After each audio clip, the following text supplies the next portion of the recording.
Viral infection झाल्यामुळं हे हंडे अशात आता सेपरेट ठेवलेले आहे, कारण एक हांडा गरम केला आणि एक हांडा स्वयंपाकाला वापरायचं ठरवलं. इकडं आहे तर ते दुपारचा रिकाम्या वेळ असतो, त्याच्यामध्ये काय करायचं म्हटलं तर आता हे कप्पा होता, म्हणजे छोटंसं कपाट आहे ज्याच्यावर मी पावडर वगैरे सेंट वगैरे सगळं ठेवते. तर ते क्लीन करायचं होतं आणि मग ते असं क्लीन करून घेतलं. क्लीन केल्यावर खूप सुंदर दिसतं. पेपर वगैरे सगळा चेंज करून घेतला. नंतर आहे ना संध्याकाळी डायरेक्ट शूट केलं. संध्याकाळी मस्त अशी शेवग्याची शेंग बनवायची होती सिंपल पद्धतीने. याची रेसिपी ऑलरेडी मी शेअर केलेली आहे, चेकआउट करायला विसरू नका.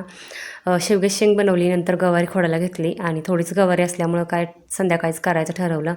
मग ही गवारीची पण रेसिपी आधी शेअर केलेली आहे, पण तरी नॉर्मल पद्धतीने सांगते. कढई गरम करायची, तेल गरम करायचं, त्याच्यामध्ये जिरं टाकायचं, मिरच्या टाकायच्या आणि गवारी टाकायचे, मीठ टाकायचं, पाणी टाकून चांगली गवारी शिजवून घ्यायची.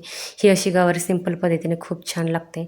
एका साईडला आहे ना तर माझी गवारी झाली होती, शिजत होती आणि एका साईडला माझी शेवग्याची शेंग पण शिजली होती, भाकरी पण झाल्या होत्या. सगळा संध्याकाळचा स्वयंपाक तयार झाला होता. कसा वाटला व्लॉग कमेंट्स करून नक्की सांगा आणि आवडल्यास सबस्क्राईब करायला मात्र विसरू नका. बाय.